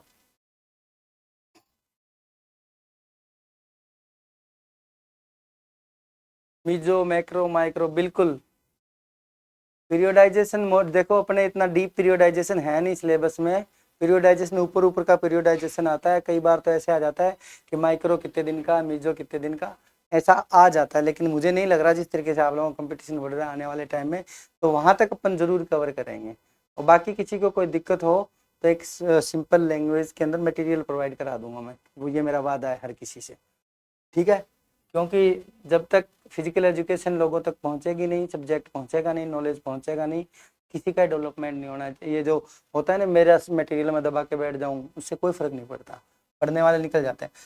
तो इसका सही आंसर क्या है, यह ऊर्जा के उपयोग के लिए किए जाने वाले प्रोटीन और फैट को तोड़ता है ना। कार्टिसोल क्या करता है, जब अपने पास कार्बोहाइड्रेट खत्म हो जाता है बॉडी के अंदर, है ना, सबसे पहले अपन कार्बोहाइड्रेट काम में लेते हैं बॉडी में, जब खत्म हो जाता है तो उसके बाद में कार्टिसोल एक्टिवेट होता है, वो प्रोटीन और वसा को तोड़ने का काम करता है। VO2 मैक्स, बहुत अच्छा क्वेश्चन, रेपिडली बार बार रिपीट होने वाला क्वेश्चन, मतलब क्या है कि कहीं का कोई एग्जाम उठा के देख लो, राजस्थान का, देश का कोई एग्जाम उठा के देख लो, एक आधा क्वेश्चन यहाँ VO2 मैक्स के आसपास आपको जरूर मिलेगा। ये कुछ टॉपिक्स हैं, जैसे VO2 मैक्स हो गया, इसके बारे में डिटेल से पढ़ो, क्वेश्चन आएगा ही आएगा, कैसा ही एग्जाम हो आएगा ही आएगा, उसमें प्रोबेबिलिटी है कि 90% ही क्वेश्चन आ जाएगा। तो ऐसी चीजों को आप इस तरीके से क्लियर करो कि वहां कैसे उलझाए, आपको उलझना नहीं है। यहाँ पे अपन बात करते हैं VO2 मैक्स शब्द का तात्पर्य उस अधिकतम मात्रा से जिसका शरीर गहन यानी कि हार्ड या स्ट्रेनस एक्सरसाइज के दौरान उपयोग कर सकता है। Tell me answer. Number 1 carbon dioxide, lactic acid, oxygen और ATP। डी आंसर नंबर जब आप दो तो उसके साथ है, बताओ जल्दी, क्वेश्चन का नंबर जरूर डालो जब आंसर डालो, जब है ना, कई बार क्या डाला है मानुषी, पता नहीं और क्या होगा, 10 में C सही है, बिल्कुल सही है, कोई दिक्कत ही नहीं। 11th में B लैक्टिक एसिड। क्वेश्चन फिर से पढ़ो, जल्दबाजी नहीं करनी है आपको, क्लास के शुरू में ही कहा था मैंने, जब मैं आपको इतना स्लो पढ़ा रहा हूँ तो आप कहाँ जाना है, आपको जल्दबाजी क्यों कर रहे हो। इजी पढ़ो, चीजों को समझ के पढ़ो, दोबारा जरूरत नहीं पड़े। देखो VO2 max, VO2 max, O2 oxygen, शब्द का तात्पर्य उस अधिकतम मात्रा से जिसका शरीर, जब अपन कोई भी हार्ड एक्टिविटी करते हैं, बहुत ज्यादा हार्ड एक्टिविटी करते हैं, तो 1 मिनट के अंदर, पर मिनट के अंदर, कोई हार्डेस्ट एक्टिविटी के अंदर जो मैक्सिमम अपन ऑक्सीजन कंज्यूम करते हैं, वो अमाउंट VO2 मैक्स कहलाती है, ठीक है। ये है VO2 मैक्स, एक लाइन की बात है सारी, कि अगर कोई बहुत हार्ड एक्टिविटीज करे, पूरी ताकत लगा दी, पूरा जोर लगा दिया, उसमें अपन ने 1 मिनट में जितनी ऑक्सीजन काम में ले ली, मोटा मोटी उसको अपन क्या बोलते हैं, VO2 मैक्स बोलते हैं। बाकी तो इसमें बहुत डीप चीजें हैं, लेकिन मोटा मोटी VO2 मैक्स वो है जो 1 मिनट में अपने मैक्सिमम ऑक्सीजन कंज्यूम करिए, काम में लिए, हार्डेस्ट एक्टिविटी में, ठीक है। अब बात करें CO2 का कोई लेना देना नहीं है, लैक्टिक एसिड का कोई लेना देना नहीं है, एडिनोसिन ट्राइफॉस्फेट का कोई लेना देना नहीं है, आपका राइट आंसर है ऑक्सीजन, ठीक है। अब अपन बात करते हैं अगले क्वेश्चन की।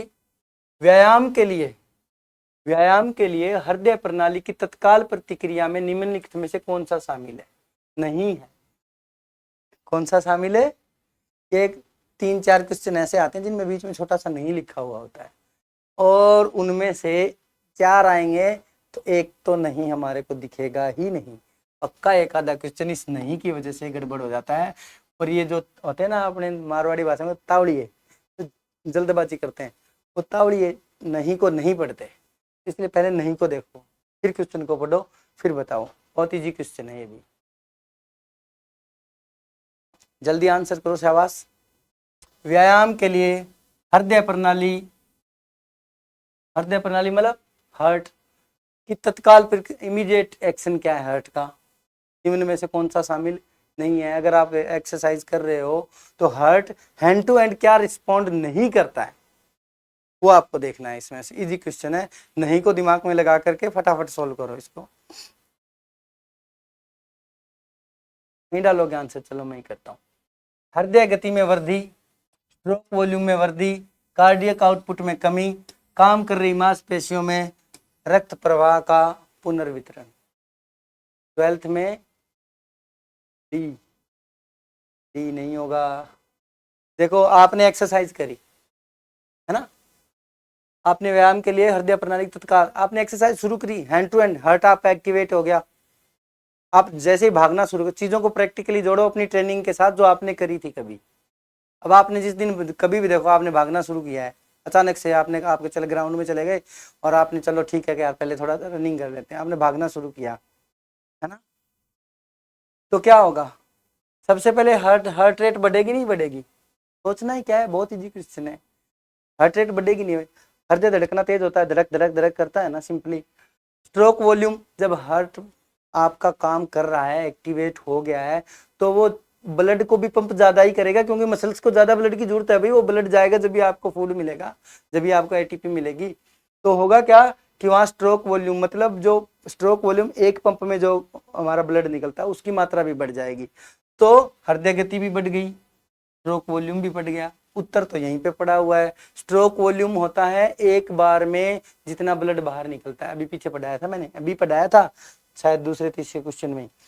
और जो 1 मिनट में जो हार्ट बाहर निकलता है उसे अपन क्या बोलते हैं? Cardiac output. 1 मिनट के अंदर जो हमारा हार्ट जितना ब्लड फेंकता है वो क्वांटिटी कार्डियक आउटपुट कहलाती है, और एक झटके में एक पंप में बाहर फेंकता है उसे बोलते हैं स्ट्रोक वॉल्यूम। तो अगर स्ट्रोक वॉल्यूम बढ़ रहा है तो कार्डियक आउटपुट कम कैसे हो सकता है? तो आंसर रहेगा यहाँ पे सी। और काम कर रही मांसपेशियों में रक्त प्रवाह का पुनर्वितरण घटेगा बढ़ेगा बताओ? काम कर रही मांसपेशियों में रक्त प्रवाह का पुनर्वितरण बढ़ेगा। तो कुल मिलाकर के ये तीनों तो सही है, ये भी बढ़ेगा, ये भी बढ़ेगा, यही बढ़ेगा, ये नहीं बढ़ेगा, ये घटेगा। इसलिए इसका राइट आंसर क्या हो गया? सी। शाबाश।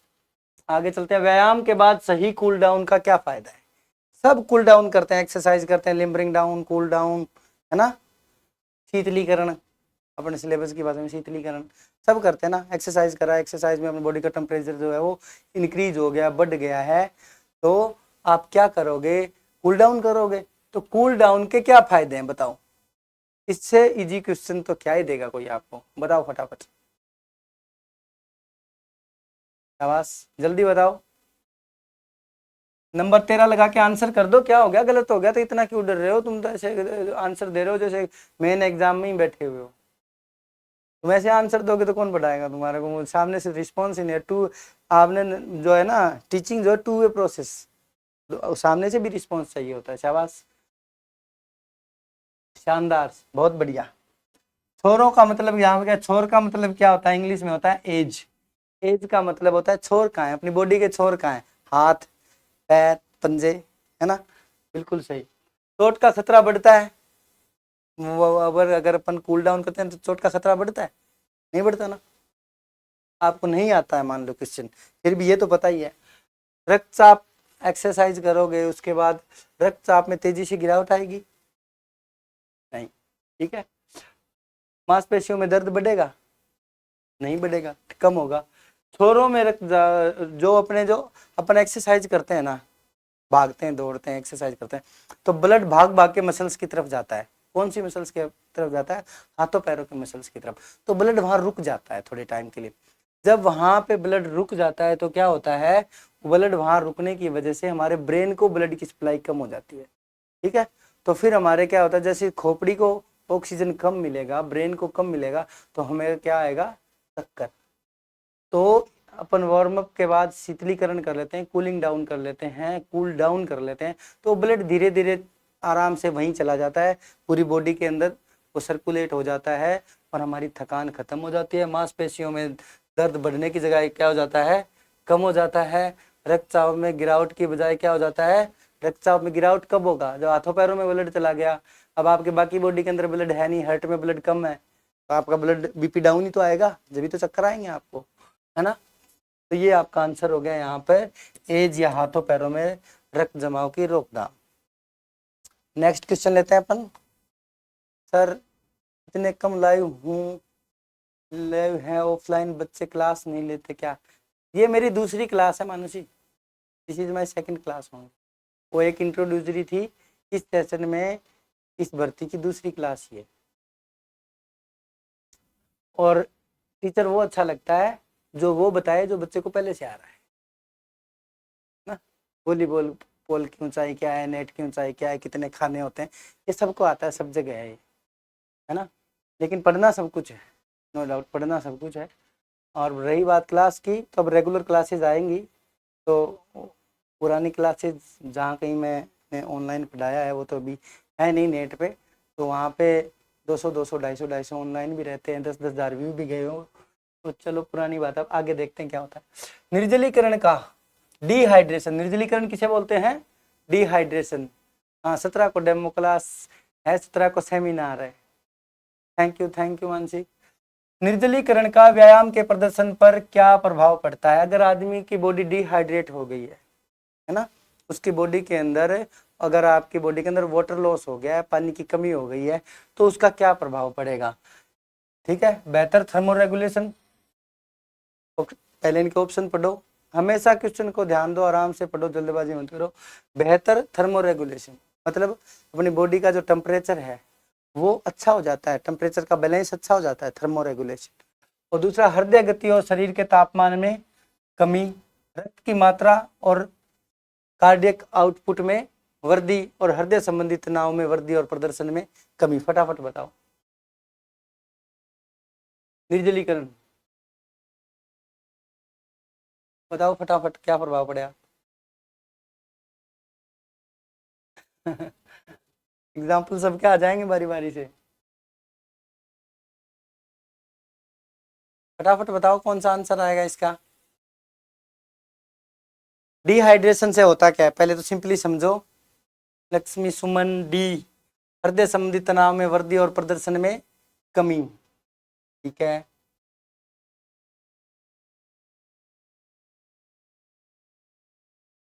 बिल्कुल बिल्कुल शाबाश, अब आया मजा। हृदय संबंधी तनाव में वृद्धि और प्रदर्शन में कमी। ठीक है, रक्त की मात्रा और कार्डियक आउटपुट में वृद्धि। ये देखिए, रक्त की मात्रा और कार्डियक आउटपुट में वृद्धि, वृद्धि कैसे होएगी? अब आपके पास ऑलरेडी ब्लड में वाटर है ही नहीं, तो क्या होगा, यहाँ पे सब होगा, रेगुलेशन नहीं होगा। ठीक है, हृदय गति और शरीर के तापमान में कमी नहीं होगी, हार्ट का टेम्परेचर बढ़ेगा, बॉडी का टेम्परेचर बढ़ेगा, और कार्डियक आउटपुट में भी रक्त की मात्रा और कार्डियक आउटपुट भी क्या हो जाएगा, कम हो जाएगा। हृदय संबंधी तनाव, हार्ट के अंदर भयंकर स्ट्रेस आ जाएगा, हार्ट पे क्यों आ जाएगा? निर्जलीकरण में क्या होता है, सिंपली समझो। वाटर लॉस के दौरान हीट डिहाइड्रेशन में होता क्या है, जो अपना जो ब्लड है उसमें आपको पता है मैक्सिमम परसेंटेज वाटर का ही है, पानी है, उसमें पानी हो गया कम तो ब्लड हो गया है गाढ़ा, गाढ़ा ब्लड हो गया तो वो नलियों के अंदर जो ब्लड वेसल्स है उसमें उसका जो चलना है वो स्लो हो जाएगा, वो गाढ़ा हो जाएगा तो हार्ट में जाएगा, हार्ट को गाढ़े ब्लड को पंप करने में आएगा जोर, जब जोर आएगा तो उसके हार्ट में क्या आ जाएगा, टेंशन हो जाएगी, प्रेशर आ जाएगा, और जो खिलाड़ी है उसका प्रदर्शन हो जाएगा डाउन। ठीक है, नेक्स्ट क्वेश्चन। शाबाश, बहुत अच्छा आंसर दिया सर, मैं आ गया हूँ, लेट हो गया था। नंद, हाँ भाई नंदू वेलकम। मांसपेशीय शरीर विज्ञान में ऑल और नथिंग सिद्धांत आया हुआ प्रश्न है, कई जगह देखा है मैंने इस प्रश्न को। ऑल और नथिंग, ऑल और नन थ्योरी क्या है, मसल्स की ऑल और नन थ्योरी क्या है? 4 ऑप्शन है, मिलते जुलते हैं। राम राम भाई। 4 ऑप्शन है, चारों मिलते जुलते आंसर है। 20 क्वेश्चन है, मात्र 20 क्वेश्चन है। टाइम ज्यादा हो गया ना, लग रहा होगा 20 ही क्वेश्चन में बहुत टाइम। 20 नहीं करें अपन ने। मैं आप घर जाके इस क्लास को मैं आपको सजेस्ट करता हूँ 2 या 3 बार देखना। 200 से ऊपर क्वेश्चन, 200 से ऊपर 250, 200-250 टर्म्स अपन ने इसमें काम में लिया। एक भी चीज ऐसी नहीं जो आज तक आई हुई नहीं हो। उत्तेजित होने पर मांसपेशीय फाइबर या तो पूरी तरह से सिकुड़ता है या बिल्कुल नहीं सिकुड़ता। एक मांसपेशी में सभी मांसपेशी फाइबर एक साथ सिकुड़ते हैं। मांसपेशी तभी सिकुड़ती है जब सभी मोटर इकाइयां काम पे लग जाती है। शरीर या तो अधिकतम भार उठाता है या बिल्कुल विफल हो जाता है। बताओ जल्दी बताओ। ये 20 क्वेश्चन 20 मिनट में भी हो सकते थे, जस्ट फॉर योर बेटरमेंट। देखिए यहाँ पे ऑल और नन थ्योरी क्या है? उत्तेजित होने पर मांसपेशीय फाइबर या तो पूरी तरह से सिकुड़ता है या बिल्कुल नहीं सिकुड़ता। बिल्कुल। अगर आप मसल को, है ना, मसल को स्टिमुलेट कर रहे हो, वहां पे नर्व्स मसल्स पे काम कर रही है, मसल को उन्होंने काम करने के लिए चालू किया है, तो क्या होगा? या तो मांसपेशी का जो मसल फाइबर है या तो पूरी तरह से सिकुड़ेगा या बिल्कुल नहीं सिकुड़ेगा। ऐसा नहीं है कि थोड़ा सा ही सिकुड़ गया, चल छोड़ दो, एक सिकुड़ गया और एक रह गया, बोले यार तू सिकुड़ ले, मैं एक बार आराम कर लेता हूँ। ऐसा नहीं है। पूरी मसल से एक साथ कॉन्ट्रैक्ट होगी, एक साथ ही वो एक्सपेंस करेगी अपना। ठीक है,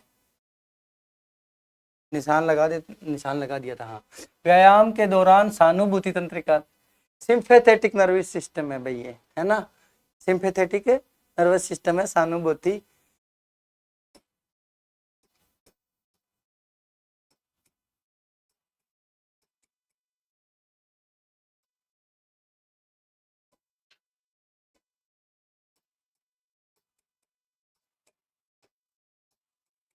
सिंपैथेटिक नर्वस सिस्टम तंत्र का इनमें से कौन सा कार्य है? फटाफट बताओ।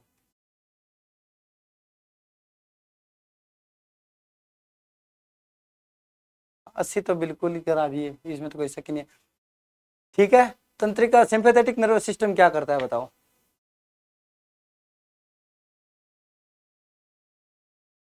सिंपली समझो, अगर कोई क्वेश्चन आपसे पूछ रहा है तो वो कभी हर्ट को स्लो करने का क्यों ही पूछेगा?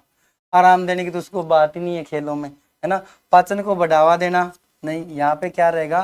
हृदय के संकुचन को, हार्ट कॉन्ट्रैक्शन को सिंपैथेटिक नर्वस सिस्टम कंट्रोल करता है। ठीक है, क्यों? क्योंकि स्ट्रेस जब भी होगा तो वहां पे क्या होगा? संकुचन की शक्ति को बढ़ाना पड़ेगा। 18 17 मांसपेशीय चयापचय में फास्फोक्रेटिन पीसीआर या creatine phosphate ATP CP, ATP CP और फास्फोक्रेटिन एक ही चीज है। ठीक है ना, कंफ्यूज नहीं होना है इसमें। एटीपी सीपी और अपन पढ़ चुके थे, पहला ही क्वेश्चन था। मांसपेशीय चयापचय में फास्फोक्रेटिन की प्राथमिक भूमिका क्या है? नेक्स्ट टाइम आपको हिंदी इंग्लिश दोनों में मिलेगा क्वेश्चन, तो आपको दिक्कत नहीं आएगी, है ना। एरोबिक श्वसन के लिए ऑक्सीजन का भंडारण करना, सीधे मांसपेशियों के संकुचन को ईंधन देना, एडीपी से एटीपी को तेजी से पुनर्जीवित करना और ग्लूकोज को लैक्टिक एसिड में तोड़ना। बहुत डिटेल से पहले क्वेश्चन के साथ ही बता चुका हूँ, बिल्कुल रिलेटेड क्वेश्चन है। फटाफट बताओ। एटीपीसीपी मैंने वहां बताया था, एडेनोसिन डाइफास्फेट को ट्राइफास्फेट में बदलता है, बताया था ना, पहले क्वेश्चन में बताया था मैंने, तो वही यहाँ पे आंसर रहेगा। ठीक है, अब ये 4 ऑप्शन और इन पे बात कर लेते हैं। एरोबिक श्वसन के लिए ऑक्सीजन का भंडारण करना, फास्फोक्रेटिन ऑक्सीजन का भंडारण नहीं करता है। ऑक्सीजन का भंडारण कौन करता है? हीमोग्लोबिन करता है। ऑक्सीजन को कौन लेके चलता है? हीमोग्लोबिन। एक क्वेश्चन में ये भी बताया था मैंने। सीधे मांसपेशियों को ईंधन देना, सीधे मांसपेशियों को ईंधन देता है, ये सही है। और ये जो इसके 2 ऑप्शन है ये सही है। जब 2 ऑप्शन सही हो जाते हैं तो हमें ये देखना होता है कि इसमें सही ऑप्शन ज्यादा कौन सा है। ईंधन तो देता है, लेकिन सीधे सीधे ईंधन की बात जब करते हैं तो बात करते हैं अपन कार्बोहाइड्रेट की, यानी कि ग्लूकोज की बात करते हैं, कार्बोहाइड्रेट की बात करते हैं। तो यहाँ पे ये आंसर इसका नहीं आएगा। एडीपी को एटीपी में, एडिनोसिन डाइफास्फेट, डाई मतलब 2, और ट्राई साइकिल सुना होगा ना, तिपैया वाहन, ट्राई साइकिल मतलब 3।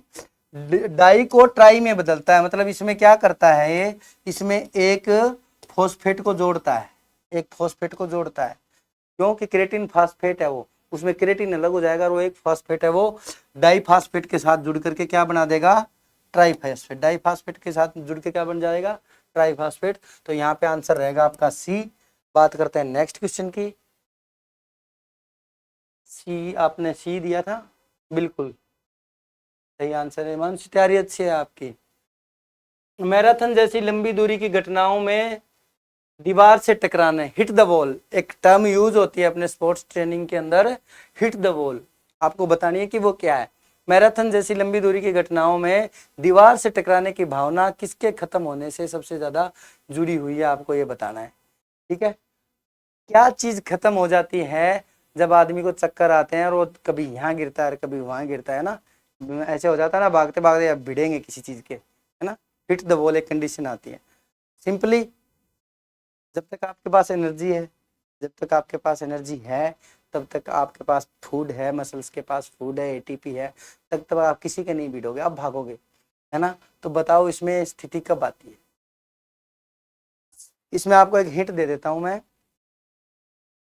कि जब सिस्टम चेंज होता है, जो एनर्जी सोर्स चेंज होता है, उस टाइम आदमी को चक्कर आता है। फटाफट बताओ। बहुत बढ़िया, शाबाश। लक्ष्मी सुमन, मानुषी, भक्ति ज्ञान, सब बहुत सही आंसर दे रहे हैं। तो यहाँ पे क्या होता है कि लंबी दूरी की घटनाओं में जब लॉन्ग, अगर अपन भाग रहे हैं, दौड़ रहे हैं ना, तो एक टाइम ऐसा होता है जो अपने पास जो ग्लाइकोजन जो है, जो अपने जो मसल्स के अंदर ग्लाइकोजन स्टोर रहता है, ध्यान रखना, बार बार प्रश्न आता है कि ग्लाइकोजन का स्टोरेज कहाँ रहता है, ग्लाइकोजन का भंडारण कहाँ होता है, मांसपेशियों में फूड के लिए किसका भंडारण होता है, घुमा फिरा के पूछता है। तो ग्लाइकोजन जो है मांसपेशियों के अंदर स्टोर रहता है। जब वो ग्लाइकोजन खत्म हो जाता है तो अपना जो बॉडी है वो फैट पे चली जाती है, और फैट के बाद प्रोटीन पे जाती है। तो यहाँ पे जैसे ग्लाइकोजन एग्जिस्ट हो जाएगा, खत्म हो जाएगा, उस टाइम में चक्कर आएंगे, सिर बढ़ेगा, वो होती है हिट द वॉल, या दीवार से टकराना। ऐसी शुद्ध हिंदी आती है एग्जाम में, इसलिए आप हमेशा क्वेश्चन को हिंदी और इंग्लिश दोनों में पढ़ो अगर आपको सोल्व करना है तो। और बात करते हैं यहाँ पे फैटी एसिड। फैटी एसिड यानी कि फैट, फैट जब कार्बोहाइड्रेट खत्म होता है तो उसके बाद में फैट काम आती है। ब्लड के अंदर प्रोटीन है, ब्लड रक्त प्रोटीन होता है, एल्बुमिन, ग्लोबुलिन, उनका यहाँ पे कोई उपयोग नहीं होता है। रही बात इलेक्ट्रोलाइट्स की, इलेक्ट्रोलाइट्स में सोडियम हो गया, पोटेशियम हो गया, ये इलेक्ट्रोलाइट होते हैं। जब अपन लेते हैं ना, यार क्या हो रहा है, बोले ऐसे थोड़े से यार ढीला ढीला सा हो रहा है, शरीर चक्कर से आ रहे हैं, तो क्या बोलते हैं, गजा इलेक्ट्रोल ले ले, है ना। इलेक्ट्रोल लेने से क्या होता है कि इलेक्ट्रोल लेने से अपने बॉडी के अंदर इलेक्ट्रोलाइट की कमी पूरी हो जाती है। प्लस माइनस जो चार्जेस वाले हैं वो हैंड टू हैंड अपने नर्वस सिस्टम को एक्टिवेट कर देते हैं और हम खुद को तरोताजा फील करते हैं, इसलिए हम इलेक्ट्रोलाइट लेते हैं। इलेक्ट्रोलाइट यानी कि इलेक्ट्रोल्स लेते हैं। तो यहाँ पे दीवार के अगर टकरा रहे हो तो आपके पास ग्लाइकोजन खत्म हो गया है, उस टाइम आप इलेक्ट्रोल्स लेकर के थोड़ा सा आपको रिलीफ मिल सकता है। नहीं तो आप घर जाके बढ़िया खाना खाओ, रिकवरी लो, जब आपको रेस्ट मिलेगा, जब आपको रिकवरी मिलेगी, जब आप वापस ग्राउंड पे आओगे। डी ट्रेनिंग की अवधि के बाद, डी ट्रेनिंग मतलब एक होता है ट्रेन और एक होता है डी ट्रेन, मतलब जो एक ट्रेनिंग और एक ट्रेनिंग के जस्ट अपोजिट की अवधि के बाद मांसपेशियों की ताकत और सहनशीलता का नुकसान प्रशिक्षण के किस सिद्धांत का एक उदाहरण है। बहुत ही अच्छा क्वेश्चन है। अभी पीछे क्वेश्चन बता चुका हूं मैं, जब आपको एक क्वेश्चन बताया था मैंने उस टाइम ट्रेनिंग प्रिंसिपल का, तो उस टाइम आपको बताया था कि डी ट्रेनिंग मतलब जब आपने ट्रेनिंग छोड़ दी है ना, तो आपकी ट्रेनिंग छोड़ने के बाद आपकी धीरे धीरे आपकी जो कैपेबिलिटीज है, जो आपकी जो क्षमताएं हैं वो वापस कम हो जाती है। तो उसका रीजन क्या है बताओ, कौन सा सिद्धांत इस पे काम करेगा।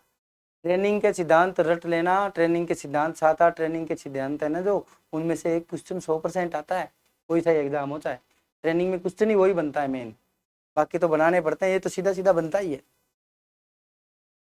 बताओ, डी ट्रेनिंग के बाद मांसपेशियों की ताकत और सहनशीलता, सहन शक्ति का नुकसान प्रशिक्षण के किस सिद्धांत में आता है। सहनशीलता, एंडोरेंस खत्म हो गई आपकी, है ना, आपकी स्ट्रेंथ खत्म हो गई। अब आप सिंपली जिन लोगों ने गेम छोड़ दिया वो देखो, आप जब गेम कर रहे थे, जब आपके पास स्ट्रेंथ भी थी, आपके पास स्पीड भी थी, आपके पास एंडोरेंस भी थी, फ्लेक्सिबिलिटी थी, और अब कहते हैं आप जब खेलते थे ना तब तो मैं ये कर देता था, वो कर देता, अब क्यों नहीं कर रहा? क्योंकि उसने ट्रेनिंग छोड़ दी, वो डी ट्रेनिंग हो गई उसकी। तो क्या कारण है? पहला है विशिष्टता, स्पेसिफिसिटी, दूसरा है रिवर्सिबिलिटी, तीसरा है ओवरलोड, और चौथा है इंडिविजुअलाइजेशन। वही ऑप्शन है, देखो फटाफट। लक्ष्मी, सुमन, मानुषी, दोबारा देखो 20 नंबर क्वेश्चन को, दोबारा देखो सब लोग। लास्ट क्वेश्चन है, इसमें मैं आपको 1 मिनट दे सकता हूँ, कोई दिक्कत नहीं, क्योंकि ये बहुत इंपॉर्टेंट और बहुत बढ़िया टॉपिक है, principles of sports training. C overload. Sunil ji एक बार रिव्यू करो इसको, देखो सब लोग, देखो डी ट्रेनिंग की अवधि के बाद, मैंने आपको पहले क्वेश्चन से मैं आपको कह रहा हूँ, पहले प्रश्न को पढ़ो, मैं फिर मार्क करके दे रहा हूँ आपको। डी ट्रेनिंग की अवधि के बाद, अब पढ़ो इसको, अब बताओ। बिल्कुल, अब होगा बी। कैसे होगा बी? डी ट्रेनिंग की अवधि के बाद। डी ट्रेनिंग मतलब ट्रेनिंग छोड़ने के समय के पश्चात मांसपेशियों की ताकत और सहनशीलता का नुकसान हो गया, एंडोरेंस और स्ट्रेंथ आपकी गई, क्योंकि आपने ट्रेनिंग छोड़ दी। तो वो क्यों चली गई? जो आई थी, ट्रेनिंग करा तो आई, और ट्रेनिंग नहीं करा तो गई, मतलब उल्टी, जैसे आई थी वैसे ही चली गई, रिवर्स हो गई। तो वो सिद्धांत क्या कहलाता है? ट्रेनिंग छोड़ने पे अपना शरीर उसी, अपने सीधी भाषा में सागी चांक है, आ जाए ना, तो वहीं आ गया जहां से चला था, वहीं वापस आ गया, क्योंकि ट्रेनिंग छोड़ दी है, रिवर्स हो गया। तो इसको बोलते हैं ट्रेनिंग की रिवर्सिबिलिटी का सिद्धांत, है ना। स्पोर्ट्स ट्रेनिंग का रिवर्सिबिलिटी का सिद्धांत है, यानी कि प्रतिवर्तिता, प्रति मतलब उल्टा और परिवर्तन हो जाना, है ना। तो यहाँ पे आएगा रिवर्सिबिलिटी, क्या से आएगा? रिवर्स हो जाती है ट्रेनिंग, रिवर्सिबिलिटी।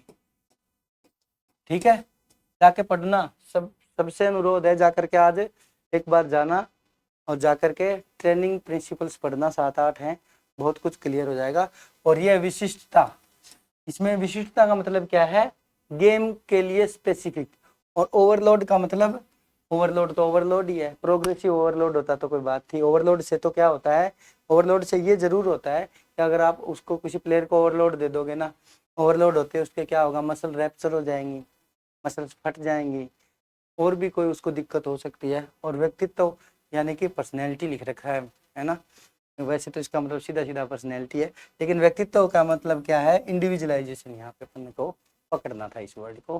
तो ये क्लियर हो गया होगा आपके। आज आपके 20 क्वेश्चन थे, किसी का किसी भी तरीके का कोई भी डाउट हो, मोस्ट वेलकम है। किसी को लगे कि सर आपने कुछ गड़बड़ कर दी है, ये बताना था, ये नहीं बताया, वो भी हर तरीके का हर कमेंट मैं ज़रूर देखूंगा क्लास के बाद में। अभी ये कमेंट्स आपके चले जाएंगे, बाद में जो कमेंट्स आएंगे मैं देखूंगा सबको, और उसके बाद नेक्स्ट क्लास होगी जब भी, या फिर वहाँ मेरे को मौका मिला तो वहाँ आपको हर चीज़ का आंसर दिया जाएगा। क्लास लगाएं, टाइम मिले तो क्लास में आएँ, लगाएं, बाद में देखें, आपके लिए है, आपके फ़ायदा है। ठीक है, कोशिश ये रहेगी, चाहता तो मैं अभी लंबाई चौड़ाई वाले क्वेश्चन खूब करा देता, अभी तक 200 से हटा देता मैं।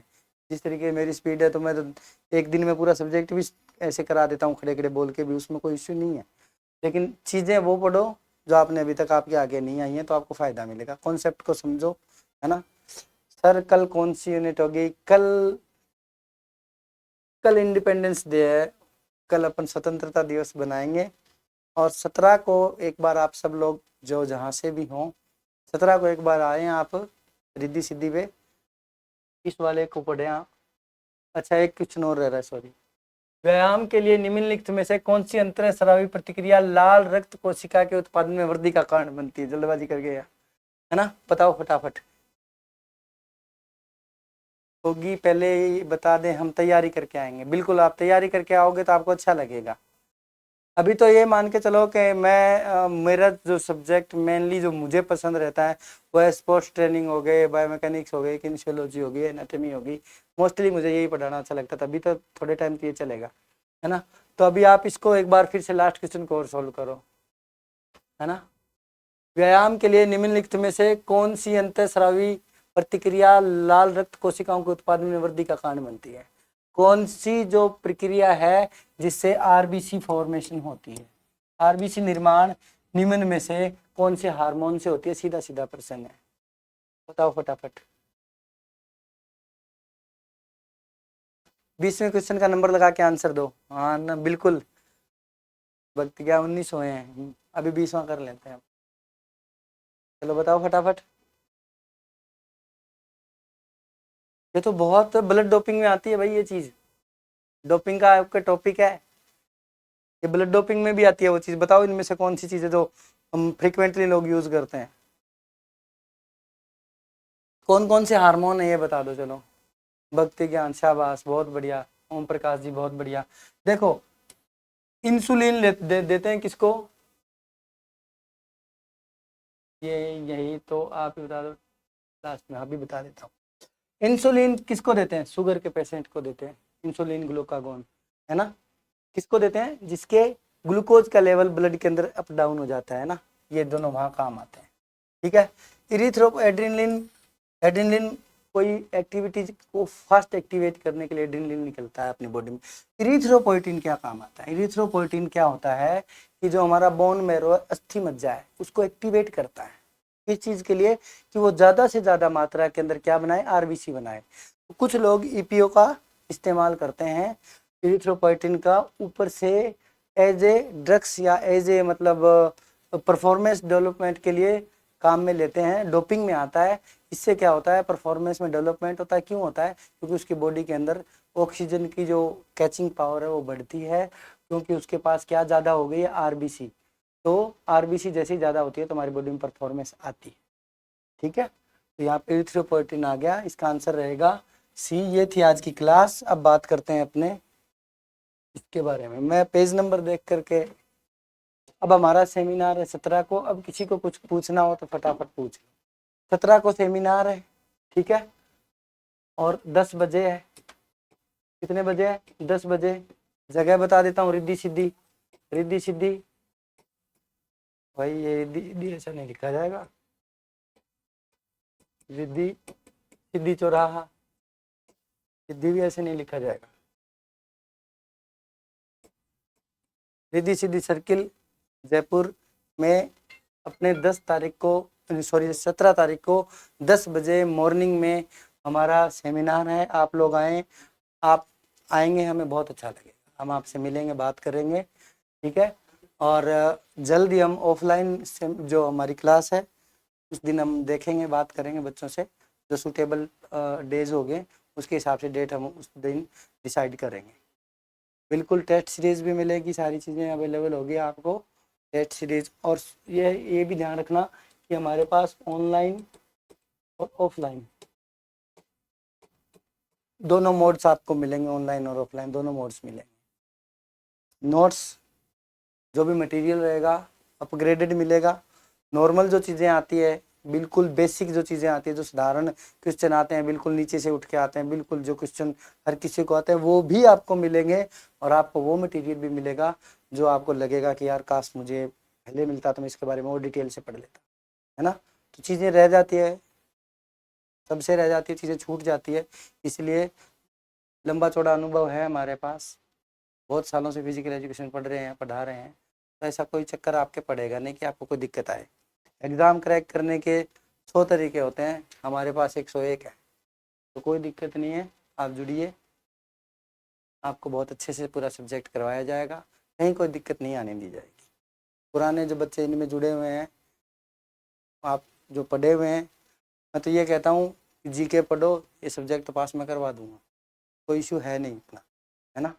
तो पहले के एग्ज़ाम से सीखें, आपने जो गलतियाँ करी है उनको कवर करें, सब्जेक्ट को नेक टू हेड पूरा कवर करें, छोड़े नहीं, रटे नहीं, सबसे बड़ी बात है रटे नहीं, समझें चीज़ों को, तो आपको बहुत अच्छा रिजल्ट मिलेगा। 17 तारीख को मॉर्निंग में 10 बजे मिलते हैं रिद्धि सिद्धि, हमारे यहाँ पे प्रयास का जो हॉल है वहाँ पे आपकी सेमिनार रहेगी। आपका बहुत बहुत स्वागत है। डेट और टाइम याद रखें, कोशिश करें, जिनका पटवारी का एग्ज़ाम नहीं है वो तो ज़रूर आए। ठीक है, थैंक यू, नाइस क्लास। रोज़ लेके आओ, बिल्कुल कोशिश करेंगे, अपन डेली आने के भी प्रयास करेंगे। हाँ बना लो खाना, ठीक है, ठीक है, ठीक है। टेस्ट सीरीज भी मिलेगी, सब कुछ मिलेगा, जितनी चीज़ें आपकी स्टडी के लिए होती है सब मिलेंगे। Thank you, thank for joining my class, thank you very much, good night and happy. ये इधर देखो। इंडिपेंडेंस डे की बहुत बहुत हार्दिक शुभकामनाएं। Good night.